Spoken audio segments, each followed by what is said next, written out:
احمد مدنی مولانا محمود الحسن دیوبندی کے شاگرد ہیں، وہ کہتے ہیں میرے استاد کو انگریز تہ خانے میں لے جاتا اور آگ کے انگاروں پر لٹاتا اور یہ کہتا محمود حسن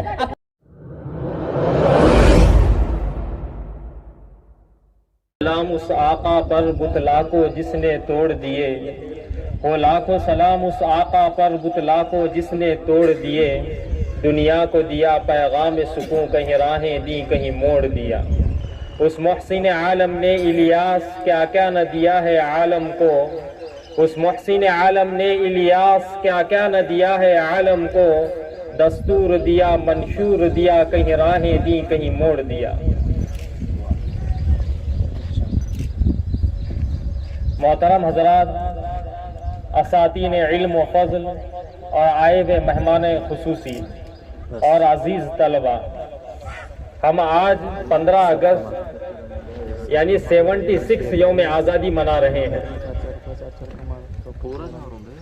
اس آزادی کے پیچھے بہت ہی بڑا راز چھپا ہوا ہے، بہت بڑے کارنامے چھپے ہوئے ہیں، جب جا کر یہ آزادی ہمیں میسر آئی ہے۔ انگریز نے 1601 میں ہندوستان میں اپنے ناپاک ارادوں کے ساتھ داخل ہوئے۔ اب یہاں دو باتیں ذہن نشین کر لینی چاہیے کہ انگریز ہندوستان کو ہی کیوں انتخاب کیا۔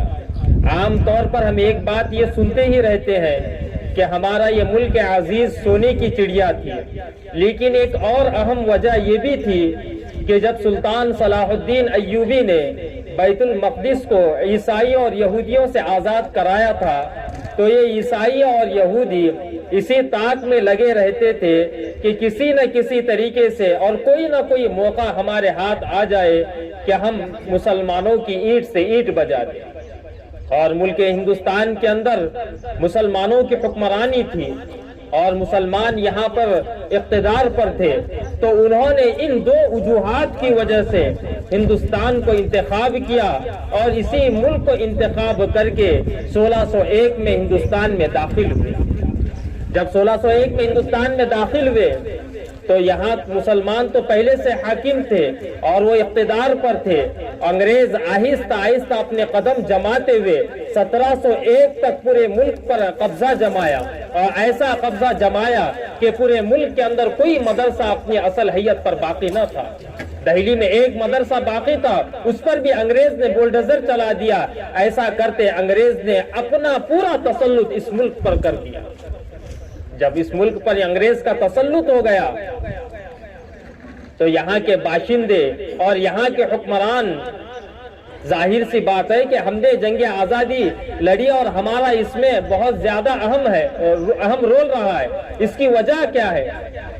آپ اگر کہیں بیٹھے تو اس بات کو سمجھانے کے لیے بہت آسان منطقی بات یہ ہے کہ ہم یہ کہہ سکتے ہیں کہ اس ملک کے بادشاہ ہم تھے، یہاں ہماری حکمرانی تھی، یہاں ہم اقتدار پر تھے، ہم حاکم سے محکوم بنے تھے، بادشاہ سے غلام بن گئے تھے۔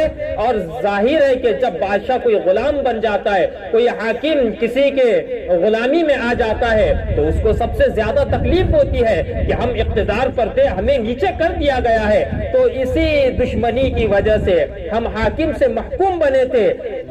جب ہم حاکم سے محکوم بنے تو ظاہر ہے کہ دشمنی ہمارے دل میں سب سے زیادہ ہوگی۔ ہم نے غلامی کا سامنا کرنا پڑا، ہم بادشاہوں کو غلامی کے طوق و سلاسل میں آنا پڑا۔ تو اسی وجہ سے مسلمان اس ملک کے آزاد کرانے میں اور انگریز سے دشمنی کرنے میں صف اول پر تھے۔ اگر ہم حکمران نہ ہوتے، ہم اقتدار پر نہ ہوتے تو ہمیں اس کی کوئی ضرورت نہ تھی۔ بعد میں جیسے اور لوگ آئے ویسے ہم بعد میں آتے، لیکن ہم حکمران تھے، ہمیں مغلوب ہونا پڑا تھا، اسی لیے ہم صف اول میں رہ کر انگریز سے مقابلہ کیا۔ اور سب سے پہلے انگریز سے لڑنے والے 1757 میں سراج الدولہ جو جنگ پالاسی لڑے، پھر اس کے بعد 1764 کے اندر بکسر کے میدان پر 22 گھنٹے جنگ لڑی گئی ہے۔ آخرکار سراج الدولہ کو شکست فاش ہونا پڑا اور وہ یوں دنیا سے چلے گئے۔ اس کے بعد ٹیپو سلطان شہید رحمت اللہ علیہ، یہ ایسے مولانا علی میاں ندوی فرماتے ہیں، یہ ایسے جانثار اور ایسے ملک کے ہندوستان کو آزاد کرنے میں صف اول پر تھے کہ ان سے زیادہ انگریز کے خلاف دشمنی کسی اور کے دل میں نہیں تھی۔ ٹیپو سلطان شہید رحمت اللہ علیہ نے 1782 1783 1784 اور 1792 پہلی کی 3 جگہ تو فتح یاب ہوتے رہے، آخرکار 1792 میں انہیں شکست کا سامنا کرنا پڑا، اور اس کے بعد 1799 کے اندر انگریز نے ٹیپو سلطان رحمت اللہ علیہ کو شہید کر دیا اور وہ دنیا سے چلے گئے۔ اب کارواں بڑھتا گیا، یہاں کے مسلمان بہت زیادہ بیدار تھے۔ شاہ ولی اللہ محدث دہلوی رحمہ اللہ کے فرزند ارجمن شاہ عبد العزیز رحمت اللہ علیہ نے انگریز کے خلاف جہاد کا فتویٰ دیا۔ جب انگریز کے خلاف جہاد کا فتویٰ دیا تو مسلمان اور بھی زیادہ میدان کارزار کو گرم کرنے آگے بڑھے۔ اس کی وجہ یہ ہے، انگریز مورخ لکھتے ہیں جب شاہ عبد العزیز رحمت اللہ علیہ نے جہاد کا فتویٰ دیا تو انگریز مورخ کہتا ہے اب یہاں انگریزوں کا رہنا محال ہو گیا تھا، کیونکہ اب یہ دھارمک بات بن گئی کہ جب مسلمانوں کو اللہ اور اس کے رسول کے فضائل بیان کیے جائے، کسی کام کے فضائل بیان کیے جاتے ہیں تو پھر مسلمان آگے بڑھ چڑھ کر حصہ لیتے ہیں۔ تو جیسے ہی شاہ عبد العزیز رحمت اللہ علیہ نے جہاد کا فتویٰ دیا، مسلمان آگے بڑھے اور انگریز نے یہ سوچ لیا اب یہ بات مذہبی بات بن گئی ہے، اب یہاں ہمارا رہنا محال ہے۔ آخرکار کارواں اور آگے بڑھتا گیا۔ 1857 کی جنگ آزادی لڑی گئی اور علماء شہید ہوئے۔ حافظ ضامن شہید رحمت اللہ علیہ وہ جاں بحق ہو گئے اور جوار رحمت میں پہنچ گئے۔ بانی دارالعلوم دیوبند حضرت مولانا قاسم نانوتوی رحمت اللہ علیہ وہ زخمی آئی، وہ گولیاں کھائے اور کارواں آگے بڑھتا گیا۔ انگریز نے سوچا یہاں تو سب سے زیادہ علماء بیدار ہیں، یہ کیوں کر بیدار ہیں؟ آخرکار انہوں نے مجلس مشاورت قائم کی، انہوں نے علماء کو پھانسی کے تخت دار پر چڑھانا اور ان کو گولیاں مارنا اور راوی کے اندر بوریوں میں بند کر کے انہیں دریا میں پھینک دینا، اس کا منصوبہ بناتے ہوئے کئی ہزار علماء کو پھانسی کے تخت دار پر چڑھایا اور کئی ہزار علماء کو گولیوں سے بھون دیا گیا۔ اور 1857 کی جنگ آزادی کے بعد سے پہلی جنگ آزادی، جسے آج اسکولوں کے اندر جنگ غدر کہا جاتا ہے، حقیقت میں تو یہی پہلے جنگ آزادی تھی۔ اور اسی جنگ اب یہاں دیکھیں ہم ہی سب سے پہلے آگے رہے ہیں، لیکن ہماری تاریخ کو بھلائی گئی۔ ہمارے اسلاف کے خون سے اس ملک کو آزاد کرنے میں جس قدر کارہائے نمایاں ہیں اس کو بھلایا گیا، اور بعد میں تو اور اس کے بعد بہت سے لوگ آئے۔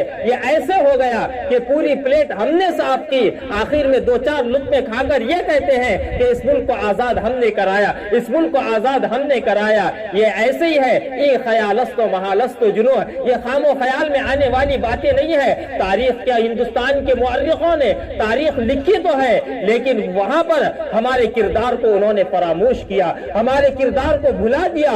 ہندوستان کے آزاد کرانے میں جو ہمارا کردار رہا ہے، میں آپ کو ایک واقعہ سناتا ہوں۔ مولانا حسین احمد مدنی مولانا محمود الحسن دیوبندی کے شاگرد ہیں، وہ کہتے ہیں میرے استاد کو انگریز تہ خانے میں لے جاتا اور آگ کے انگاروں پر لٹاتا اور یہ کہتا محمود حسن اپنے فتوے سے باز آ جا، اور جو تو نے ہم سے مخالفت کر رکھی ہے اس سے تو باز آ جا۔ مولانا محمود الحسن کہتے تھے کہ انگریز میں بلال کا وارث ہوں، میں خباب کا وارث ہوں، میری چمڑی تو جل سکتی ہے، میری چمڑی ادھر تو سکتی ہے، لیکن انگریز میں تیرے حق میں کبھی فتویٰ نہیں دے سکتا۔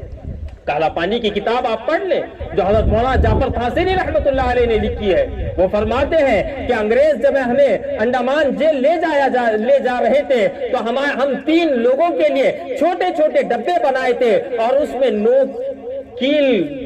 نوکدار کیل لگائے اور ان ڈبوں میں ہمیں پیک کر دیا اور بدن سے خون بہتا، آنکھوں سے آنسو جاری تھے۔ جب ان کے خاندان والے مولانا جعفر تھاسینی رحمہ اللہ سے ملاقات کرنے کے لیے جیل چلے گئے، وہ فرماتے ہیں کہ چھوٹے بچے رو رہے تھے، ابا جان آپ گھر تشریف لے آئے، بیوی رو رہی تھی۔ مولانا جعفر تھاسینی رحمت اللہ نے کہا تھا کہ بچوں صبر کرنا، اگر زندہ رہا تو آ کر ملاقات کروں گا، اور اگر میں مر گیا تو نبی کے حوض کوثر پر ہماری ملاقات ہوگی۔ یہ ہمارے اسلاف کی تاریخ ہے۔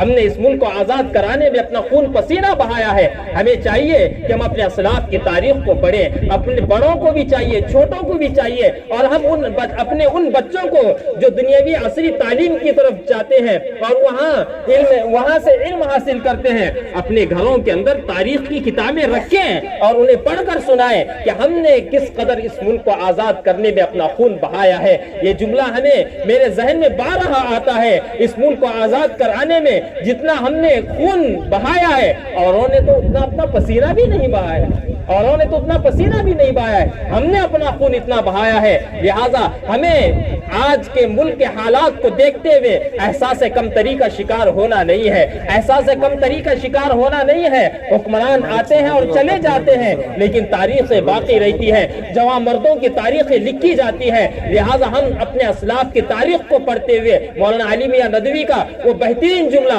وہ فرماتے ہیں, تاریخ ایک ایسا عظیم ملبہ ہے, ایک ایسی عظیم کھنڈرات ہے جس کے نیچے ایک سچے طالب کے لیے سب کچھ مل سکتا ہے. اور اگر کوئی شخص اپنے حال کو اور اپنے فیوچر کو خوبصورت بنانا چاہتا ہے تو اسے چاہیے کہ وہ اپنے پرخوں کی, اپنے پروجوں کی, اپنے اسلاف کی تاریخ کو پڑھے. جب وہ اپنے ان پروجوں اور پرخوں کی تاریخ کو پڑھے گا تو اس کا حال بھی اچھا ہوگا, مستقبل بھی اچھا ہوگا, اور آنے والے حالات سے وہ کبھی خوف زدہ نہیں ہوگا.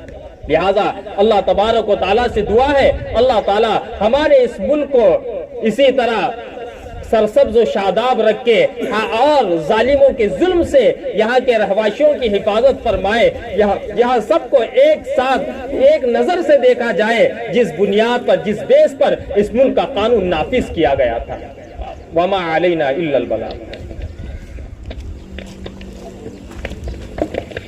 ماشاءاللہ, میں ہمارے مہمان خصوصی کا شکریہ ادا کرتا ہوں کہ انہوں نے ہماری